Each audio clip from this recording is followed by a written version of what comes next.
Mushroom की खेती के लिए किस तरीके का टेम्परेचर किसानों को मेंटेन रखना चाहिए, उसके लिए किसानों को किस तरह की व्यवस्था व किन किन चीज़ों का ध्यान रखना चाहिए, उसके लिए कृषि विज्ञान केंद्र के प्रभारी अधिकारी द्वारा किसानों से अपील की गई है कि मशरूम की खेती के लिए उनको क्या क्या सावधानियां इस मौसम में बरतनी चाहिए।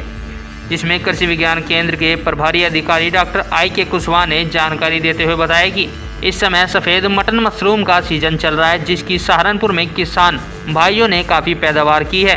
मटन मशरूम के लिए 15 से 18 डिग्री टेम्परेचर अनुकूल होता है, लेकिन इस समय टेम्परेचर 2 डिग्री से 14 डिग्री के बीच चल रहा है और टेम्परेचर कम होने से उत्पादन प्रभावित होता है और मशरूम के उत्पादन में गलन जैसी समस्या पैदा हो जाती है। साथ ही उन्होंने कहा है कि मशरूम के कमरे का टेम्परेचर बढ़ाने के लिए सल्फर का बुरखाव कर सकते हैं। इस समय विगत लगभग 7 दिन से टेम्परेचर काफ़ी डाउन हो रहा है और पिछले 1-2 दिन पहले पाले का भी असर देखा गया है फसलों में। तो इस समय जो खेतों में फसल खड़ी हुई है प्रमुख रूप से गेहूं है। गेहूं की फसल में मैं किसानों को ये सुझाव देना चाहता हूं कि जब भी आप गेहूं में इस समय सिंचाई करें, दिन में करें, हल्का पानी का प्रयोग करें और अगर गेहूं में पीलापन आ रहा है या किसी भी फसल में पीलापन आ रहा है तो एक घुलनशील गंधक आता है WDG सल्फ़र, उसका आप बुरकाव कर सकते हैं आधा से 1 किलो प्रति बीघे के हिसाब से।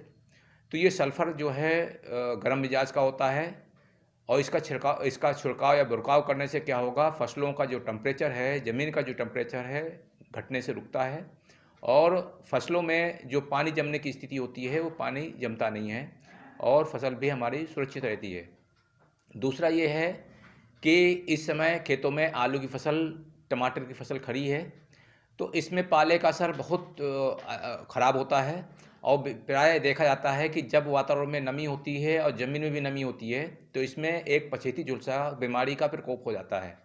किसान भाई बहुत परेशान हो जाता है। ये बीमारी ऐसी है 24 घंटे के अंदर पूरी फसल को ख़राब कर देती है। तो इसकी रोकथाम के लिए सल्फ़र का छिड़काव करें, बुरकाव करें।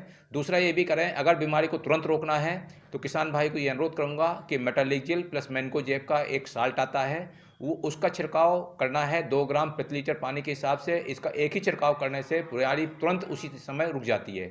तो मेरा एक सुझाव है किसान भाइयों को कि धुएँ का भी प्रयोग कर सकते हैं। जिस दिशा में हवा चलती है उसके विपरीत दिशा में धुआं कर दें, जिससे वो धुआं जो है फसल को लेता हुआ चला जाता है। वो गर्म एटमॉस्फेयर को, वातावरण गर्म करना है कि ज़मीन को गर्म करना है, जिसके हमारी फसल को पाले का प्रभाव कम हो।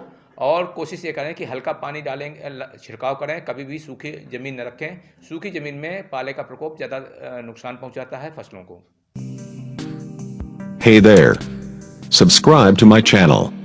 And also press this bell icon. So you never miss any new updates, cause whenever we upload new video you will get a notification on your phone.